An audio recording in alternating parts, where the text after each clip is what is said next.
Do not adjust your radio dial. You are tuned in to the Mark Order Podcast.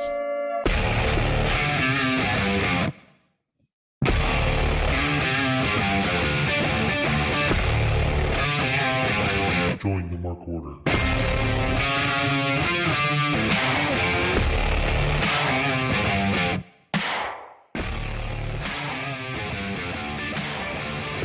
It's Wednesday night, and Ryan, we're going to start without pulling off the title card. You say you know what that means. He's in charge. It's me, Ryan, here with the Mark Order Podcast, joined, as always, by my buddy, Asian Joe. How you doing, Joe? I am doing well, Ryan. Thank you. How are you? I'm good. You know, tired, but good. But you know what? We showed up to work, so that's more than what a third of us can say. Yeah, I don't care that she's claiming she's somewhere else, and that's what she does. No, not good enough. She should be here. Counter programming, yeah. She is counter programming us. It's very rude. You know, what the hell's that all about? But, you know, we'll find her later. So it is anything new besides the world? You know, no, nothing really. It's a bye week this week for Nebraska football, so they can't hurt me. They'll find a way. Yeah. So no, I'm pretty low key, and then next week I head out to LA. What are you doing in LA?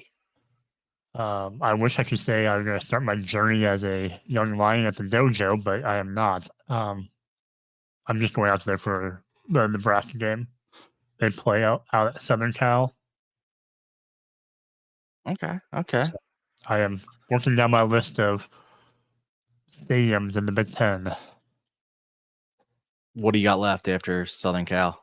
Quite a bit. I was down to about half, and then they added the 4 West Coast schools.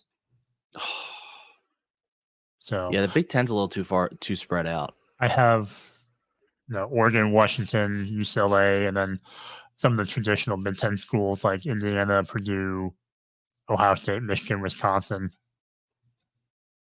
But did you do any of the Big Ten schools? My gosh. I did Maryland.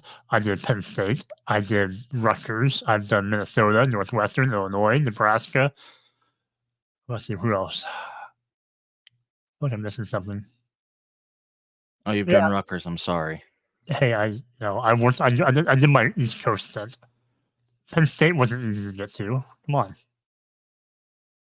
No, you're right. Penn State wouldn't be. I just don't think Rutgers has that nice of a stadium, personally. They do not. It's very old. And I've sat in I worked for a guy who was a big Rutgers alum, and he had money, and he would give money to the school. So he had the really nice seats, and even those, I was like, I'm not very impressed with this. I wasn't very impressed with the parking situation. No, that's bad too. The fact that they didn't have any parking, you couldn't park anywhere on campus because it was all reserved already. And I understand that they're not one of those other schools, but they want to be. So you'd think you would do something to your, to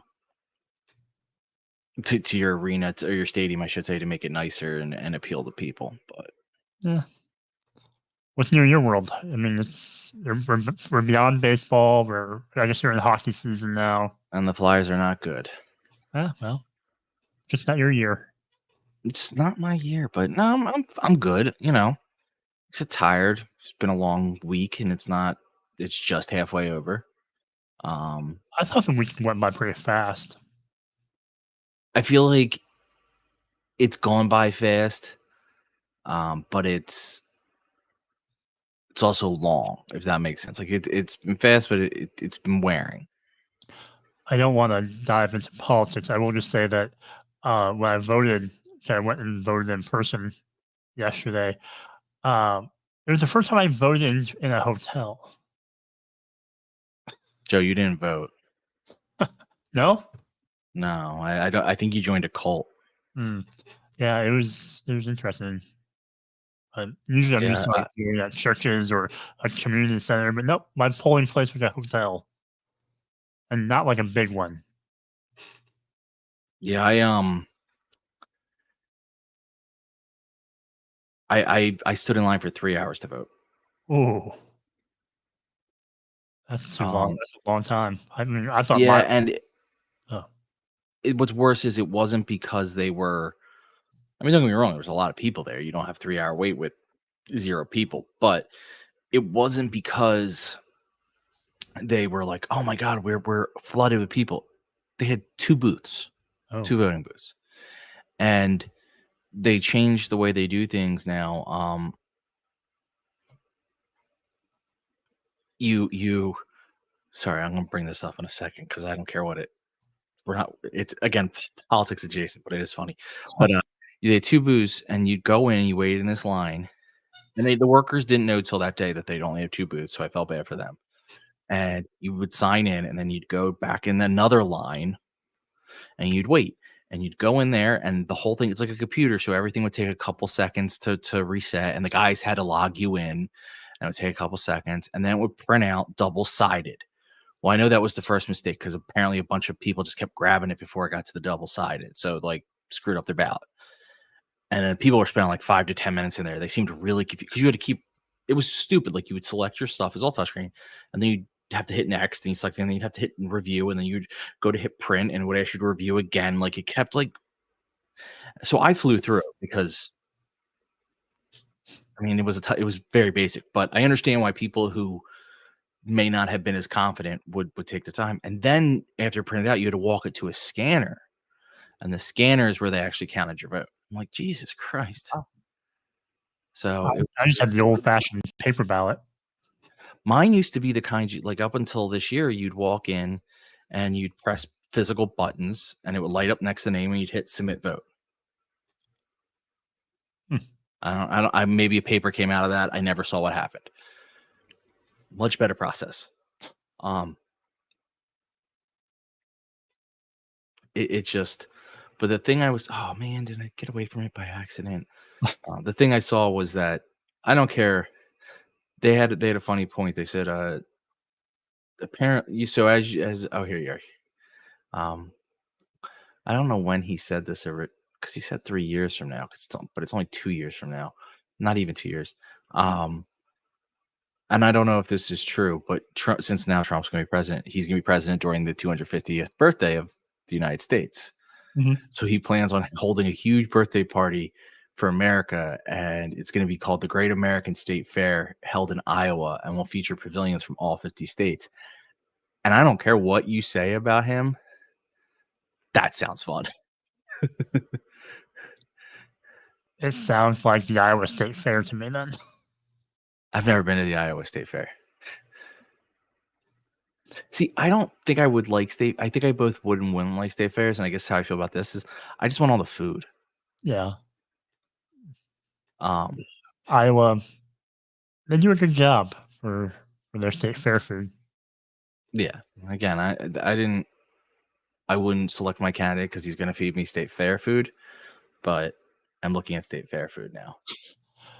Imagine a butter sculpture of you, Ryan. Because you know Iowa does butter sculptures. Like they have the butter cow and some other stuff. That sounds good. You could have a whole sculpture of yourself made out of butter.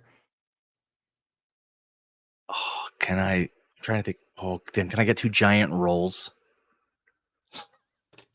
Like you're like Pizza the Hut, just oh, you're delicious.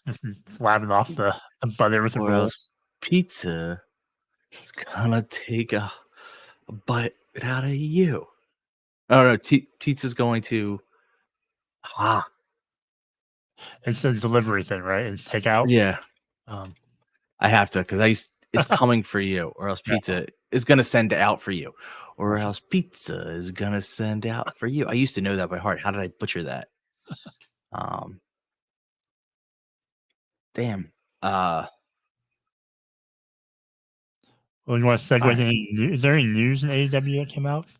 I don't know. I'll be honest. I wasn't good at looking at it today, and I wasn't prepared to be hosting till later in the day because our lovely co-host didn't inform us that she wouldn't be here until late in the day. Um, I don't remember seeing anything too big. I know they're talking about how they're going to change up some update some live events next year with production as far as adding some more production truck value and make it a little bit more not somewhere in the middle of sports and somewhere in the middle of entertainment. Wait, so that's what they're doing? They up their production? They're going to, I think, for live events. So like Good. in between, dead time.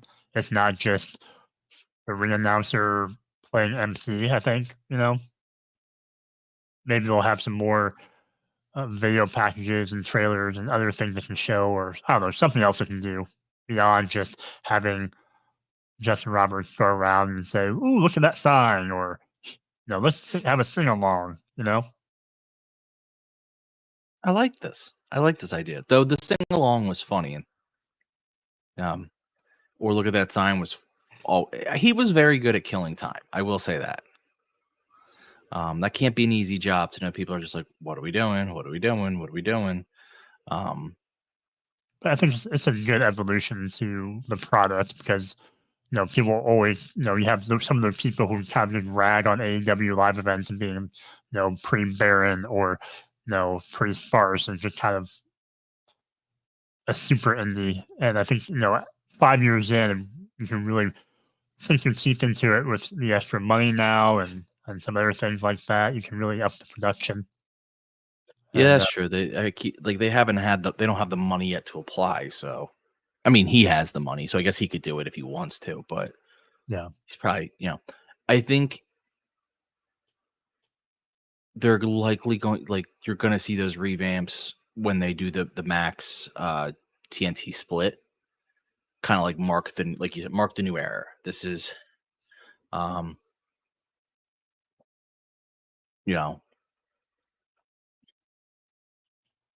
don't know. But I don't have any other news. There's news from the show tonight. I don't know if there's a return. So that's cool. We did get news out today that kind of gets put in tonight that Mark Davis is clear. I don't know if it was today, it was this week. Mark Davis is cleared, so it's good to know that they're not just bringing him in to play a character that can't wrestle, because that would be kind of boring. Sorry guys, again, I feel like I'm dragging tonight, but I just wasn't prepared to host the news and notes section. But I don't think there was any. This was, if you were going to be a wrestling company, if you had news and notes, unless your news was really bad and you wanted to bury it, this wouldn't be the week to put it out there. Fair. Because no matter what happened, you were going to be the lowest of the low in terms of importance. So I don't have any. I did watch Dynamite, so I do have a lot to talk about on that. And by a lot, I mean not that much, because I don't think it was a particularly great episode of Dynamite. I'm glad you watched it. So I wasn't prepared for Ryan Guess's wrestling. I would have warned you if that was the case. But I did watch it. It just there was. Sorry, WWE is a partnership with Noah now. Okay. Sorry, I saw that on their Twitter, and I didn't realize that. I guess when they couldn't get New Japan, they had to go to Noah. There's some news. Oh, yeah. Kenny Omega did show up at a New Japan show. He's going to be wrestling there in the new year. Some people seem to think that was weird that he would show up on a New Japan show first before coming back to an AEW show. I don't think it's that big of a deal, and I think it's a nice favor to New Japan, because they've been throwing a lot of guys to AEW's way to be like, hey, yeah. Well, yeah, Kenny's wrestling over there against Gabe Kidd, and then I think the Bucks are going to be wrestling. Ricochet going to wrestle with Zack Sabre Jr. Oh yeah, they're all wrestling, but I mean, obviously they're all wrestling, but I think to give the Kenny pop of like his first show up isn't the worst thing in the world. I think it's a nice little gift to them, because they, New Japan does a lot for AEW. A lot of their guys come through, so. So that was some news. Guys, again, I got nothing, so we're just going to go to a commercial. But before we do, we would encourage you to go to our Pro Wrestling Tees store, Pro Wrestling Tees / the Mark Order Pod, or go to any of our link trees and you'll find it. Buy one of our 4 shirts. symbol with words on front, just words on front with symbol on back, and corner pocket words and symbol with something on the back, I think. Again, that's my sales technique. I don't understand clothes that well. I wear plain tees. Ooh, but today I got an Eagle shirt on. Na na na na na na na na na na. So there's that. But we are part of the Shining Wizards Network, so we would encourage you to go listen to some of those wonderful shows. And if you're like, what shows? I'm gonna have this commercial tell you all about them, because that's who I am and that's what I care about. We'd like to thank each and every one of you for tuning in every Monday night to listen to The Shining Wizards. If you'd like to continue to support us outside of listening, we've got a few ways for you to do that. If you shop at Amazon, go over to amazon.shiningwizards.com, do your shopping as usual, and when you make your purchase, a little bit of that purchase price will go back to support the show. If you like to wear t-shirts, merch.shiningwizards.com will take you to our Pro Wrestling Tees store, where we've got over a dozen great designs from over 11 years of professional wrestling podcasting. You can become a Patreon supporter at patreon.com/wizardspodcast, where each and every week we call out your name as one of our show producers, and the more you support us, the more things that you're entitled to receive, and believe me, they are fantastic. If you can't support us monetarily, if you don't shop at Amazon, that's absolutely fine. Continue to listen to us wherever you listen to us on the World Wide Web, and make sure you like, rate, review, subscribe, do all that good stuff. Doesn't cost you anything, helps us out, and we can continue to bring you the love fest that is The Shining Wizards. What's up, folks? It's your boy, the Impact Player, Mr. Philly Ray, inviting all of you to check out the Turnbuckle Throwbacks Wrestling Podcast. Join us as we cover all things current in the world of pro wrestling, as well as paying homage to the old school, the squared circle. So listen in and find out why we are the recognized symbol of excellence in sports entertainment broadcasting. Find us on all social media platforms and anywhere you get your podcast from. And as always, we are the proudest members of the Shining Wizards Network and Rant Entertainment Media. Are you tired of being lied to every day by the mainstream media? Do you want to know what's really going on in the world? Do you want to make up your own mind about things and not be told what to think or say? Then listen to Inconclusive Breakdown, a weekly anti-PC look at the world of entertainment and current events, brought to you without censorship or filters. You can find us everywhere you listen to podcasts, BitChute, and on ShiningWizardsNetwork.com. And also, we're a proud member of the Shining Wizards Network. Got 30 minutes to kill? Come check out 30 Screams or Less, where we review a horror movie in 30 minutes or less. We cover new movies and old ones too. We'll give our honest thoughts on the movie, good or shit, as well as a rating of each one that we watch. New episodes weekly, available on the Shining Wizards Network and wherever you listen to your favorite podcasts. I'm Steve. And I'm Corey. Come check us out at 30 Screams or Less.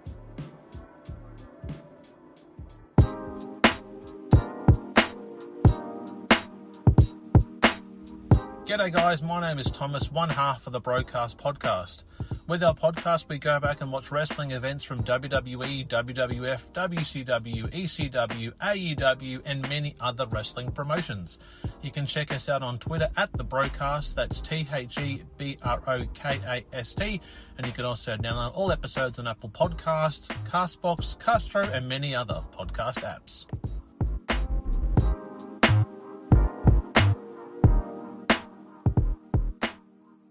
If you like your music heavy, then check out Radioactive Metal on the Shining Wizards Network. For over 16 years now, Radioactive Metal has been one of the longest running podcasts. Over the years, we've interviewed some legendary metal acts, had some awesome discussions, and cranked a hell of a lot of tunes. So join your cool Uncle Snowy and his co-host Aaron for the audio mosh pit that is Radioactive Metal here on the Shining Wizards Network. Well, the action is underway!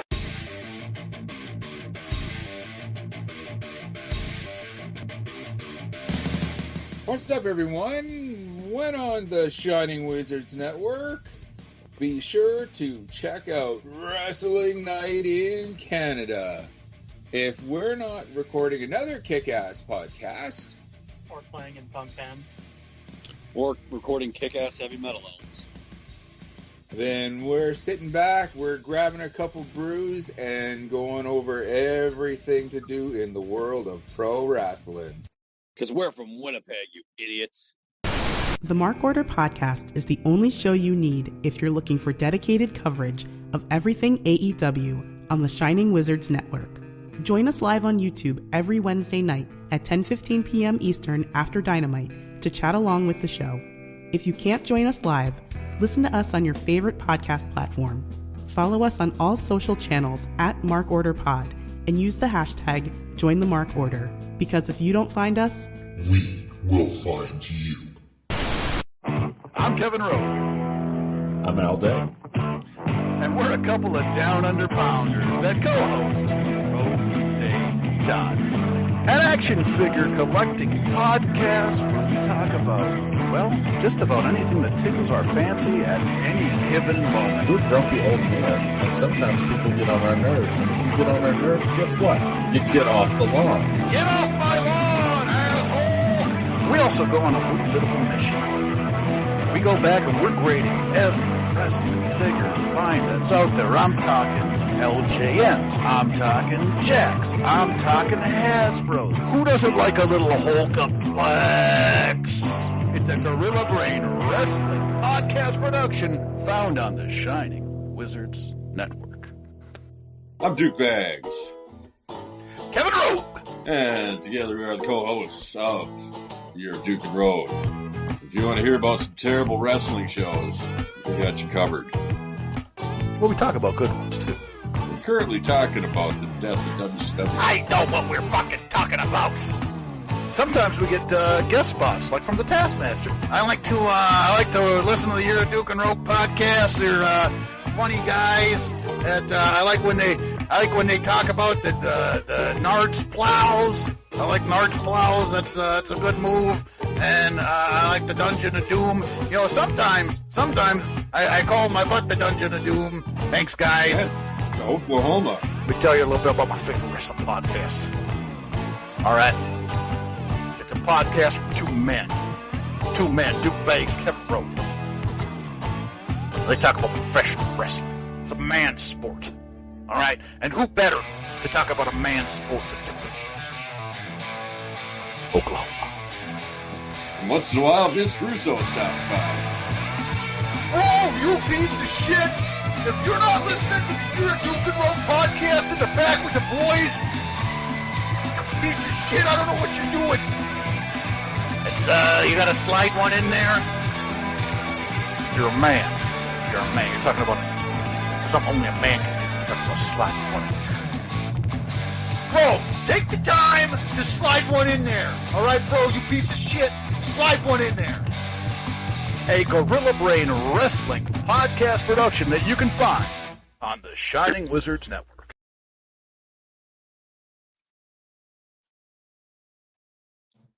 And we are back. Back again. Shady's back. Tell a friend. Guess who's back? Don't hate. Don't hate. It has nothing to do with Manchester, New Hampshire. What's Manchester, New Hampshire? Where they were? Yeah. I didn't. I was literally I never really pay attention to where they are, but the crowd seemed quiet tonight, so maybe I should have. Not a great crowd. An incredible what chance? I docked them a few points. There was what chance? There was a couple moments that I thought actually deserved a lot more response, and they didn't get it. It just seemed weird. Maybe that also played a factor in why I thought overall this Dynamite was just kind of never got into a higher gear for me. Yeah, I definitely think so. I think the crowd always plays a big role in that. If the crowd's not into it, you tend to be like, well, what, you know. So I'm thinking we'll go in order. I mean, I could take us out of order and go with the main event, but then I'll likely forget something. We start out with the Hurt Syndicate opening the show, which was cool. They have a great presentation. They look badass as all holy hell. This was the one time the crowd seemed okay. There was some chance. It seemed like they were good early. he MVP kind of says like, oh, they're here to lift others up. That's why he's putting out his cards. He wants to bring everyone up. But if you turn us down, well, all you have to do is look at Mr. Strickland. And of course, then Swerve comes out and just says Lashley full gear. And then an MVP agrees.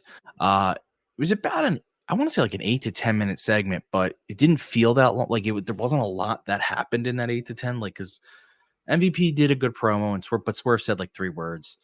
Do you think Swerve should have said more than 3 words? And what'd you think? Well, he said 4. He said Bobby Lashley full gear.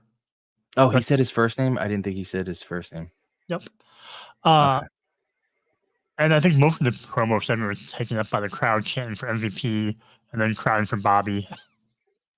No chanting for Shelton though. But no. I like the fact we got the Hurt Syndicate officially. I felt like they used the name online after Bobby showed up. They didn't call him that initially, and then now we've properly introduced them to the audience. And I thought the promo was a little bit kind of like their mission statement, talking about what they're going to do, what they're here for, what their purpose is.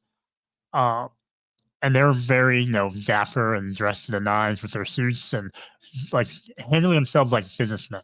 And then you have Swerve coming out here like a raging like lunatic with like a crazy look in his eye, wielding his chain in his hand and, really short-tempered, short words.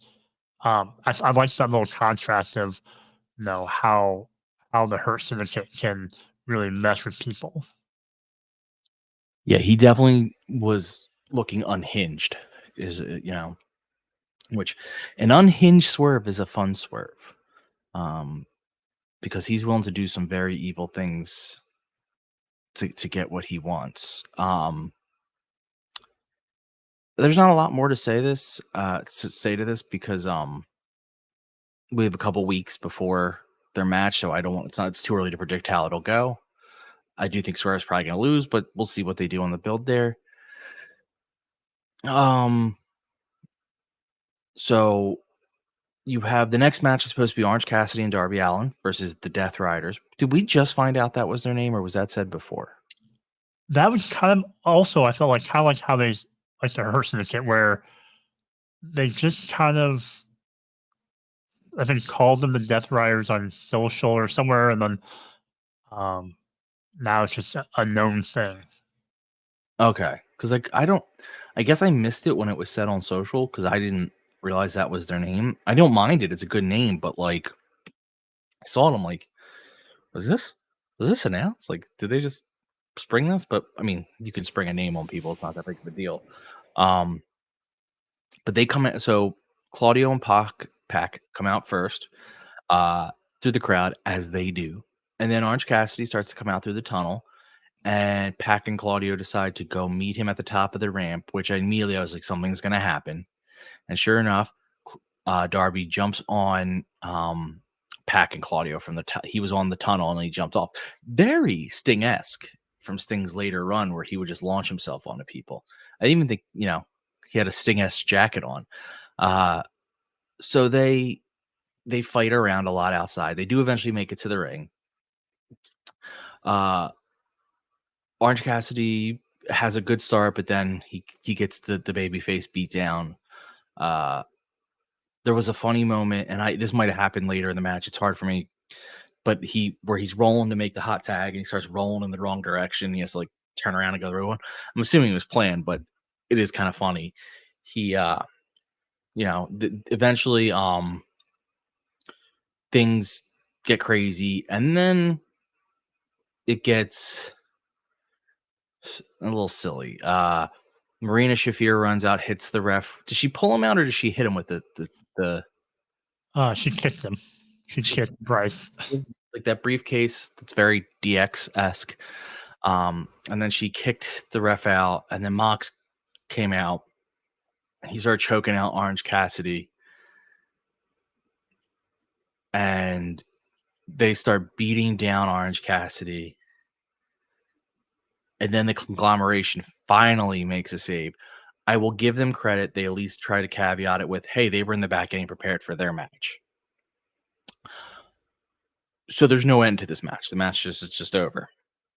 I want to call out one spot, and then I'll let you talk. Is Orange Cassidy delivered one of his DDTs to Pac? That was just awesome. Pac sold it so well. But if I don't sound thrilled with this match, it's because the match was very good, but I hated the ending. What do you think? Yeah, the ending.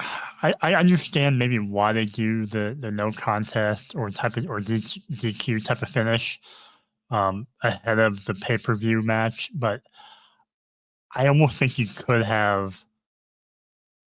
I don't know. I feel like they could. One of them could have taken a loss due to distraction or interference and been okay. I think maybe Darby could have took a pin, and they still could have, had to be the underdog to try to overcome the Death Riders. But the match itself, I thought it was going to be good when I saw it announced, and like you said, I thought Orange Cassidy had a lot of his greatest hits with a lot of his moves. I will always enjoy watching Claudio manhandle someone by just gut wrenching someone across the ring.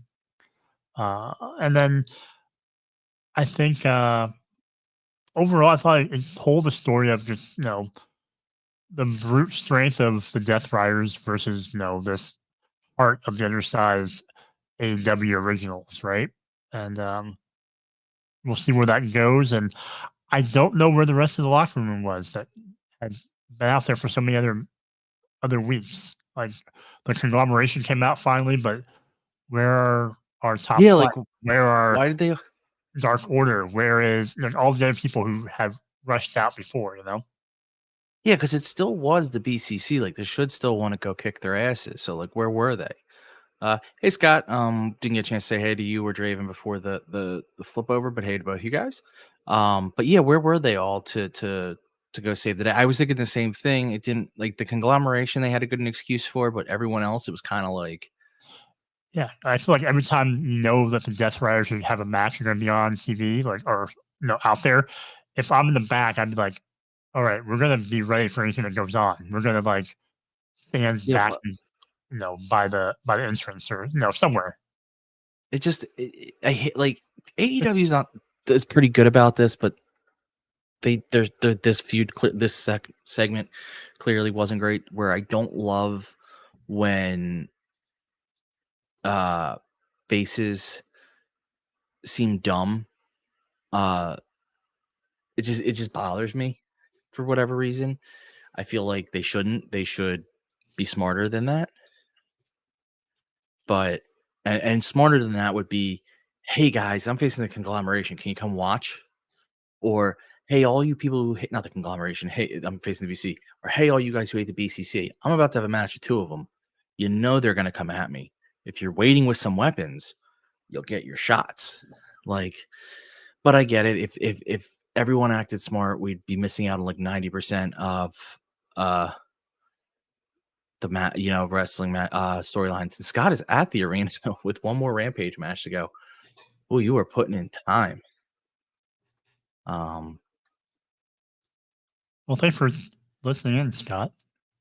Yeah, seriously, you must be. I can't say it's great. Great matches then if you're listening to us. So after Cassidy gets his beatdown, before we get to the conglomeration match, we have Renee interviewing Ricochet backstage and doesn't want to tell who his partner is. And then the Hurt Syndicate rolls up, and they're kind of evilly around him, very menacing. Like Ricochet's like, we talked, and he's like, yeah, we did, but we're just checking in on you. And they just indicated earlier in the night that if you turn them down, they're gonna kick your ass. So I thought that was fairly interesting. Nothing to come of this, but clearly they're playing seeds, right?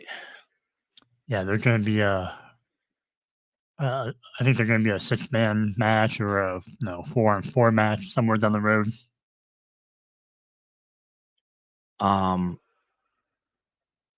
So then we have the conglomeration: Briscoe, O'Reilly, and Ishii versus the Learning Tree. This is a fight without honor, which is just a street fight or whatever you want to call it. Fucking, it's chaos. I don't like a froggy bow off a ladder into a table, a ladder that got bent in half, a bunch of other stuff. The conglomeration wins when Ishii pins Jericho after hitting him with a brainbuster. Match was I enjoyed it. I know not everyone's, but I did enjoy it. It was just a clusterfuck. But these matches are supposed to be, and I don't think that's a negative. I just never have anything to call out really. I do think Ishii getting the pin was kind of interesting, especially with Mark Briscoe right there. I don't know. What do you think? Yeah, these matches are always tough. There's always so much chaos going around. The camera people can't even keep up with the action sometimes. So, a lot of trees gave their life so these tables could be broken. So, I appreciate that, I guess. But yeah, it was fine for what it was. I think it was another good way again to kind of spare Jericho from having to do too much in-ring wrestling. He had the ladder war match. Now he has this fight without honor match. So he's doing a lot of these more hardcore type of matches right now where you can kind of hide some of the in-ring rust that he might have from his age or something. But I like Ishii getting the pin though. That was a nice little surprise. So I have a legitimate question here. It has nothing to do with the match, but it kind of does. Are broken tables recyclable? I don't know. I mean, they're made of wood, right? Yeah. I mean, if you could take that little, I know we have that, plastic or metal around the edges of them. But yeah, you would think you could. You could maybe wood chip them and recycle them. Yeah. That if I were, I'm not obviously, but I should start a business where I recycle wrestling tables. I'm the wrestling table salesman. I recycle all the tables you use and sell them back to you. What would you call this business? I feel like you need something clever here because otherwise, Ryan pondering. I'm trying to think of a good pun and I don't have one. No, I don't know. I mean, I can't think of a good pun. You should always do the. Get the tables. Yeah, Ryan, get the tables. There you go. Get the tables. That's my very clever joke. Then Mox, there's an interview with Mox backstage where he says Yuta's a soldier. He doesn't know Mox Cassidy anything, and then he pushes him away weirdly and kind of weird, and I don't understand it.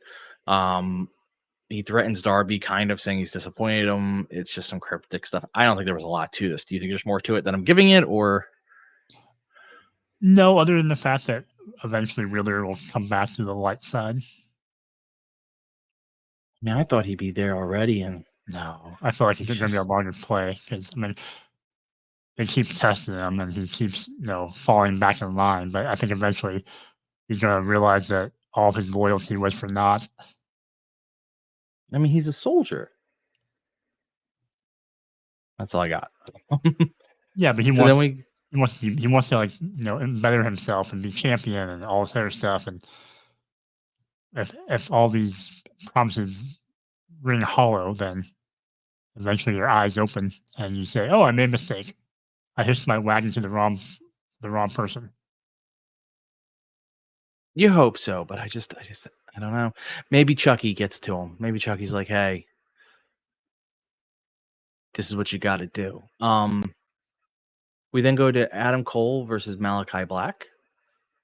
Good match. The match was a lot of back and forth, hard hitting. They exchanged some kicks and random moves to each other, but honestly, I'm skipping all that because the ending was weird to me. There was a point where, let me put it, so Cole gets hit with the end. That's what they call it, right?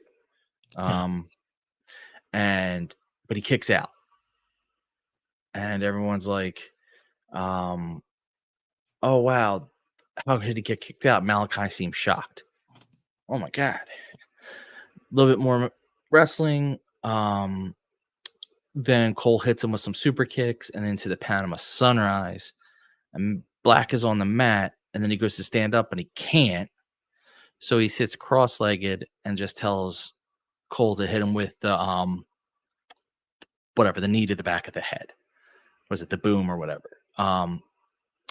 And Cole does, and he pins him. And then after the match, Malachi and him like hug, and Malachi walks it back. And then when Adam Cole's cutting an after-match promo, he's like, "Yeah, respect you giving me my best match." Blah blah blah. Don't know, is Malachi done? Like, that is weird. And then also, like, the ending was just weird, right? Yeah, it was a little disjointed a little bit because it felt like you had a couple of times where you thought you were going to end. But I don't know if it's that or if it's just this whole what they're trying to do with the House of Black now. It feels like they've really made a concerted effort to showcase them as faces. And the House of Black has now become the House of Honor, where they're, handshaking and hugging and, doing all this stuff, like, and not working the injured ankle and not taking shortcuts. It's an interesting transformation. The House of Honor would be a really funny transition into a name. Were you guys were the House of Honor? But it did feel like it was like a goodbye for Malachi, right? Maybe, but I don't know. I'm not saying it is, but I'm saying that's what it felt like. Yeah, maybe he goes maybe goes off camera for a while. And this is the end. They talked about how he, it seemed like he would question himself a lot throughout the match, not being able to put Adam Cole away with some of his moves. Maybe they start questioning themselves. Maybe Julia eventually comes back and helps straighten them out. Yeah, I mean that's probably the likely whatever. It just, like I said, it was weird because just the whole thing was I can't explain it. I didn't really love the ending. I'll be honest. I thought it was too disjointed. The hugging was a bit much for the character, right? So, I mean, even the handshake was one thing, but like to see, Malachi hug someone, and so you're so used to his character being so, sinister like, and it was a weird thing to see on TV. Yeah. Okay. As long as I'm not alone, it just felt weird. So then Adam Cole's in the middle of a promo. Kyle O'Reilly was watching at some point, so that's an interesting through line they're throwing there. Cole's on the promo. He addresses MJF. He says, "I got my 2. Roddy's got 1, but we're both going to win 3. And if we both win 3, it's a triple threat match at Full Gear," which that's brand new information to the rest of us. Because at first I thought it was a race to the first one to 3, but yeah, but you knew it was going to be a triple threat match. Yeah, it just feels weird about the way they went to it. So then they cut to MJF at wherever he is, and it's very like soap opera TV style shot, and he's angry and whatever. And then he picks up the phone. And he says, "I need you to pay someone a visit.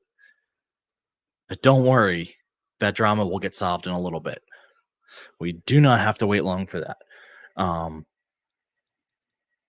We find out that there's a 4-way match for the tag titles at Full Gear, but we have to wait through this mini tournament. I wish they would have addressed that last week. Sorry. No, go for it. The whole like little tournament thing they're doing for the tag team title contendership. I wish it would have, when Private Party had their celebration in the ring and they had all the tag teams out there just standing there. They should have explained it a little bit more at that time, I thought, instead of doing it after the fact. Because like otherwise, why did we call all the tag teams out here to help celebrate a team? Like kind of promo saying, "No, we're challenging anyone and everyone," and then have someone say, "Oh well, starting tomorrow, we're going to start having this, tournament to see who's the number 1 contender." But that's all. No, you're right. I just wanted to explain when they had all the teams out there to begin with. No, I was sorry. I wrote my notes on my phone this time, so I've been reading them. I'm not usually, but you're right. Why I think they it would have announced on fit better. Rampage or Collision. I can't remember after the day after the. But it would have fit better at that moment to do this. Actually, you could have had it. Well, you should have just bring them all out and then you have that moment of tension. Mhm. It's like, oh shit, we're all gonna go at it. But so we cut to Renee talking backstage with Jay White about his upcoming match with Hangman. Switchblade starts to talk shit, and then Hangman flies in and attacks him. Renee had a nice like yell there, which was nice. They fight into the arena, where they go back and forth.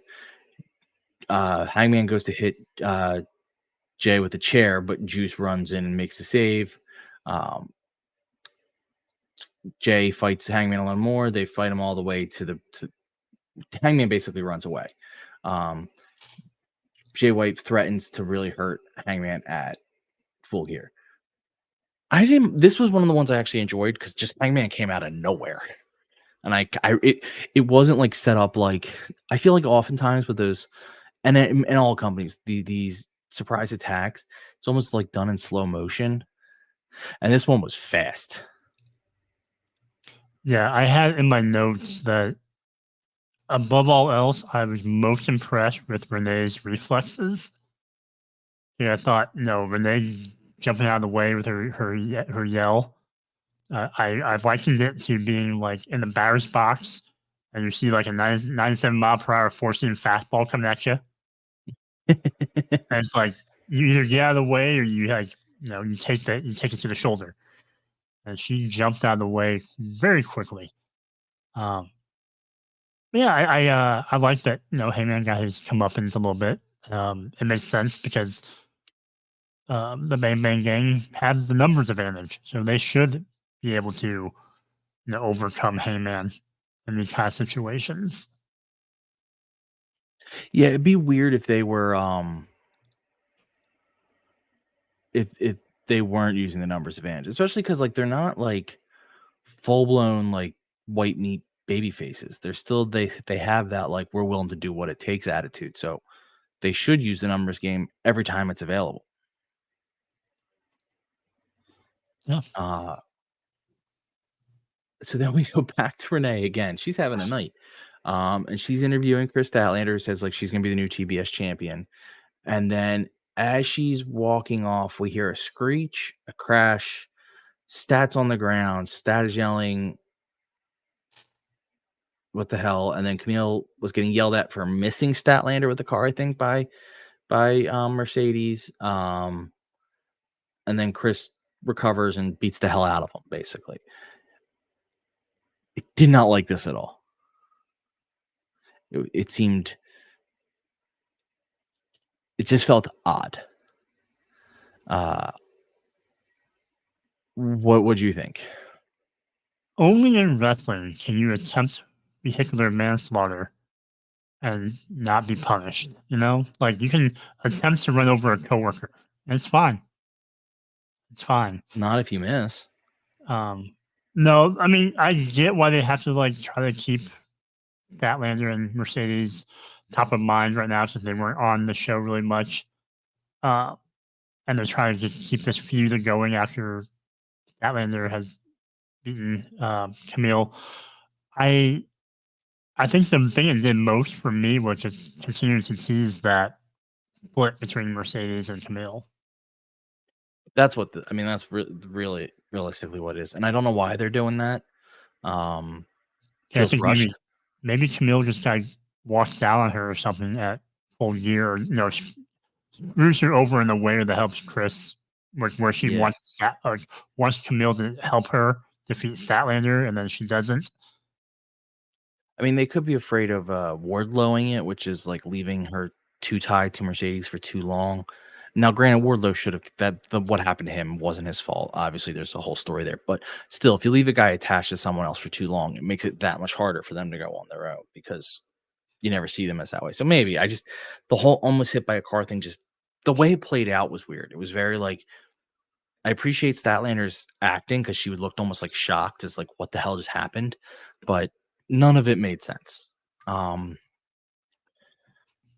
We have Christian Cage enter the ring with Kip Sabian and Nick and Mama Wayne, with some security around. He welcomes Sabian to the family, saying he's a fatherless loser like all of us. Cage says that he realizes that the reason Sabian stopped him at the Casino Battle Royal with signing the Casino Battle Royal contract that night is because the Death Riders were going to interfere. Doesn't add up to me, but at least they're trying to explain it. Then Hook shows up, and Christian takes a bunch of shots at Taz, being like, as soon as he got in the big time, he was too much for him, and he quit, and he put on the headphones, and he hid behind the headphones, and you deserve better. You're a wild card, and I think I need you to be part of this family. And then Hook threatens to beat the hell out of him after he went through the security guards. Again, I didn't mind it. It just wasn't that whatever to me. What'd you think?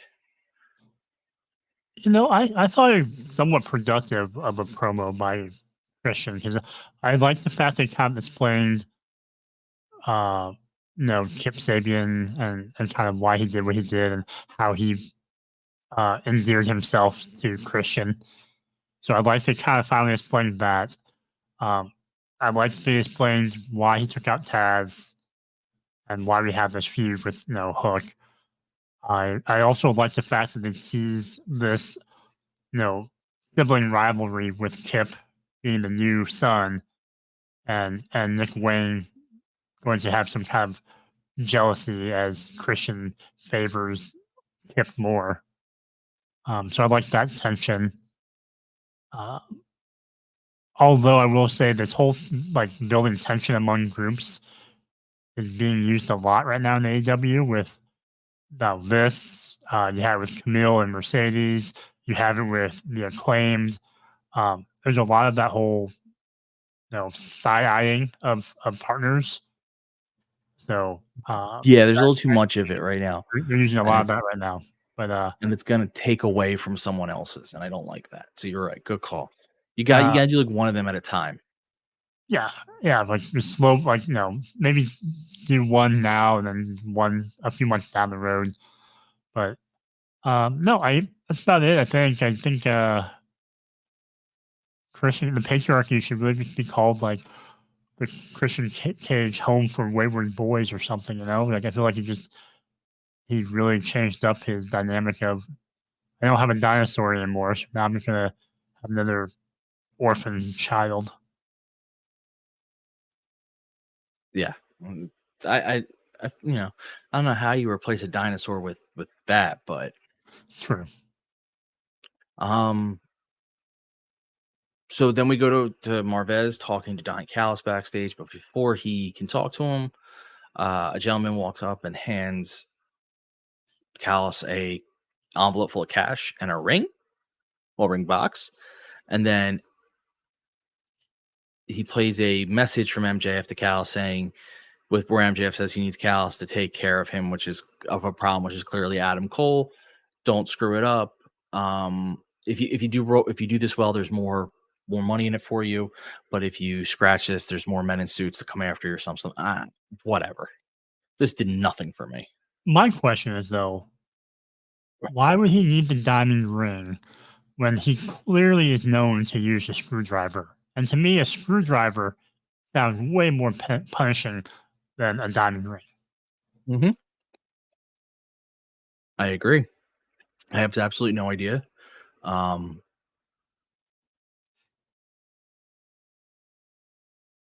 also get rid of this ring because we're not doing anything with it anymore, and it just keeps bubbling up. I'm ready to get move beyond the diamond ring. Yeah, I don't have. I just whole thing didn't make sense to me, but whatever. We had Jamie Hayter versus Penelope Ford. They actually gave Ford a lot of offense in this, which I think she looked pretty good. But right as Ford looks like she's about to win it, Jamie Hayter hits her with the Haterade and wins. I think Ford looked good in one of her first matches back. Hayter always looks good. There's not a lot to say about this match because it was very, very short, in my opinion. It was really short. And to your point, I like the fact that Penelope got a lot of offense in, because I can't remember the last time anyone really dominated Jamie like that, in a match. I felt like Penelope had a good 75-80% of the match as far as her offense, and a couple of power moves by Jamie won it for her. So, Penelope had a nice little matrix move into a cutter. I thought it was nice. But yeah, it was a really good showing for someone who has been on the shelf for 2 years. Yeah, well, like she's been going a while, and she looked good. And I think a nice mid-level heel is very welcome for the AEW's women division, because I think they have some great upper end, but they need some mid-levels. Brian, I wanted to segue into something here. Oh no! To go from one women's thing to another. Maybe I have a question for you. And my question to you is, are you coming? Well, that's very personal, but no, but I know who is. Everyone?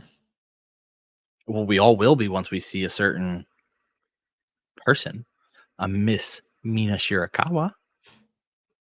Mina is coming. Ooh. Which clearly means something with Mariah May, which I'm very happy with. Mina's awesome. But did you also catch the graphic though? The coming graphic? Yeah, where it says Mina is coming. Yeah. And then a part of it went black and white. Oh, I didn't see that. I must have. I must have blanked. Part like about a quarter or a third on the left side kind of went black and white for a second. Oh, we're having. So maybe she's not coming alone. Better, but I'd rather come not. Together? Yeah, I was worried I was going too dirty there, so I kind of held back. But okay, I didn't. I didn't catch that. Good call. We got a hype video for Okada talking about him. Talking about his his classic win, his Continental Classic win, puts him in a tie with Mr. Tournament, Mr. G1 Masahiro Chono. But he cuts a promo about saying Chono isn't as big of an international star like him. He'll be defending his title this year in this year's Continental Classic. How old is Chono? I don't know how old Chono is. All right, let me pull this up. He's 61. Oh goodness. This isn't like setting up a thing with Chono, right? No, I think he's just trying to talk up like the legendary status of Okada. Okay, because that's where my pause there was like, is this setting? Because I think Chono, is very revered, and for him having all these tournament championship wins, this would put Okada in rare air. Yeah, I mean, I just like, I like I said, I didn't understand what they were trying, because I guess my problem is like, who is that appealing to? Like, I know Chono's name from like back in the day, but like he's not a like an exceptionally well known figure. I mean, it's all just to build to the Continental Classic. I mean, it's the whole idea. I guess we're just trying to build the importance of it. But no, I don't mind that. I just don't understand like, oh, I just saw I found the black and white thing. I just saw that was very cool. I don't know how I missed that. But it felt weird to use Chono as your way of building yourself up. But yeah, I almost thought when I saw that little package of I was talking about Okada, I almost thought it was a way of like making him kind of break away from the elite and kind of do his own thing for a while. So I thought maybe they were going to do kind of the serious Rainmaker, like go back to his more serious side.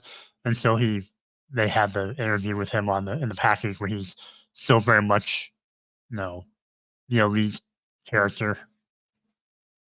Yeah, that, I mean, hold on, I'm not ignoring you. There was a QR code with the Miya Shirakawa thing. I want to see where it takes you. No. Let's see. Give me some Doesn't- play-by-play. Oh, I gotta make it play slowly. Because right now the Dynamite thing's blocking it.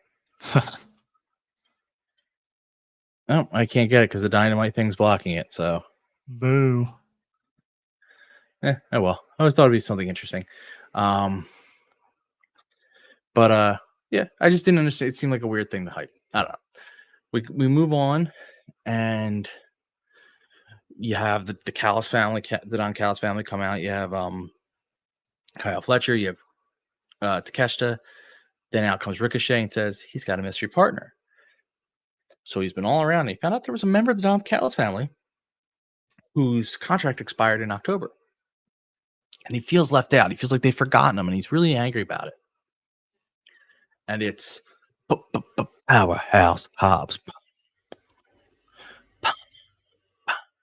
Sorry. And they have, he's Ricochet's tag partner. So they have a fairly standard tag match. I mean, I don't think there's anything special. Hobbs and Ricochet picked up the win, which I think was needed because Takeshi and Fletcher aren't tag partners. But after the match, Brian Cage and Lance Archer start attacking everyone. So you had Ospreay come out to make a save. No. First it was Mark Davis came out to make a save because Fletcher was about to hit Ricochet with the Tiger Driver. So Davis comes out, and then he gets attacked. Then Ospreay comes out, he gets attacked.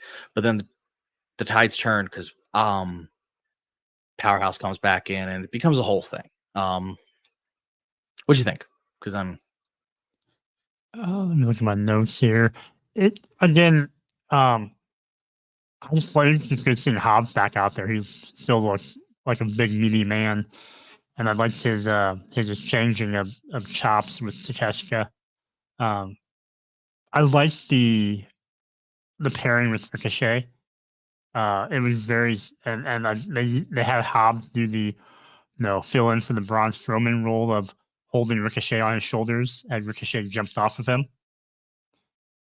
So that's kind of fun. It's always fun when you kind of pair him with a stronger big guy. But it was a fun match, and I kind of like the this idea of this faction almost of, I don't know, not quite the United Empire, but this whole you have Mark Davis, you have Real Ospreay, you have Adam Cole, then you have Ricochet, or you have Hobbs in here, I guess. You could have a combination of those four versus the Don Callis family of Cage and Archer and Takeshita and Fletcher. Yeah, it'll be interesting to see if they hold true with that. Like if they keep them together, if this is a one-off. But it was a nice way to reintroduce Hobbs. I think Hobbs was always going to get a cheer when he came back because people really always did like Powerhouse Hobbs, and he'd been out injured. And when you return from an injury, you're most commonly going to get a cheer, especially if you're a beloved wrestler. So I think it was smart to bring him back as a face in this situation and not a heel. And there's logic to it. He should be pissed off that Cal seems to just move on from him. So I like the whole thing. Well, that was Dynamite. Very middle of the line show, if not lesser. I'm just not feeling it tonight. I just wasn't the greatest. How did you think about the overall show? Yeah, I'm kind of with you there. I mean, it's probably around a 2.5 for me. But there's some good in-ring action, but again, we didn't get a good conclusion with the Darby Orange Cassidy versus Pac and Claudio match. That one kind of ended how we probably thought it would. And then the Adam Cole Malachi match was solid, but again, like we mentioned earlier, the ending felt kind of disjointed a little bit. So some of the in-ring stuff was kind of up and down for me, but So yeah, it was hard to follow last week. I felt like last week was a really big show compared to the couple weeks prior to that one. So we'll see how it goes with the go home before a full year. Yeah. The next couple weeks. So Joe, we're a pretty quick show for us tonight, but I think we're down one person. It was we're both tired, and it wasn't that great of a Dynamite, so that kind of makes sense. So I'm gonna say, Joe, when you're not here, where can people find you? Sleeping. No, you can find me on social media at _Asian Joe. And then you can read my serial review blog that I have linked in my bio on my social media. Ryan, where are you hiding at? You can find me on all our socials at Mark Order Pod. Right now, Blue Sky seems to be a thing, so I am there. But yeah, what? I felt like it was a thing for a hot moment when everyone's like, "I'm gonna get off Twitter, or Twitter's gonna die, so let's all go to Blue Sky." And then it went away for a while, and now we're back to Blue Sky because everything else, or what? Well, now you don't need an invite, so I think that's part of it. But two, I think, yeah, like people are. I think, truthfully, not I think Elon's connections with Trump and all people are like, all right, I'm moving on. The block function just changed recently, so I think that is leading people. But we'll see if it lasts. I have yet to see if it lasts. But at Mark Order Pod, you can also follow me, my history blog here for history.com. I should have a new story out either tomorrow or Friday. Depends on when I get through my edits. What's it about? Reconstruction. Of? Reconstruction. You know, the time period of American history, Reconstruction? Oh, I thought Reconstruction was... No, it's Reconstruction period. So 1865, 3 to 5 to 1877. I have had to make a lot of cuts on what this story. That is a very, very complicated topic that I probably shouldn't have chose for my first one in a long time. But do you have is there commentary in that? Like, do you have like any takes along the way in your blog? Not really. I try to avoid them because, like, I am. So for anyone wondering, thank you, Joe. For anyone wondering what my blog is, I try to make it. Hey Jesse, you just caught us when we were wrapping up. I guess Fightful's just wrapping up. We're all timing it together. I know Alex and Kate will still be going because they go for 4 hours. It is a simple. I want it to be quick, simple history for people, not like books or overly. So I'm reading books. I'm not doing a lot of original research, and I'm just reading books and trying to simplify it for everything. So I try to. I have some commentary, but very, very light. I try not to overly do it. Okay. But I do. Each one gets 2 articles. The first one is actually about the event. The second one is like about the books and all I read about it and some stuff I found interesting. I'm more likely to give commentary in the second one because it's less like this is what happened. But like I said, tomorrow or Friday, depending on when I get through the edits, and I have one guy who's going to read it for me first because I had to edit it so badly. I'm afraid it doesn't read. But hereforhistory.com or at _hereforhistory. So that is us tonight. I know we're just getting some people back, and I apologize we're done, but it was just that kind of night, guys. Just that kind of night. So I'm going to throw on the outro thing because people apparently like to hear me do it, and then I'm going to play the show outro.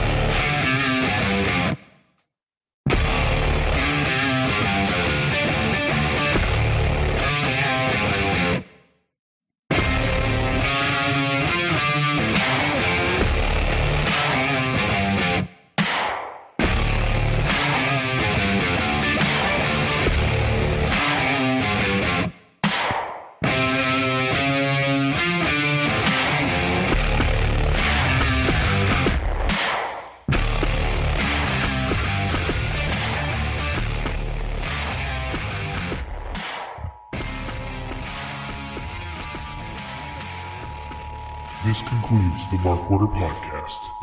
We now return you to your regularly scheduled programming. Join the Mark Order.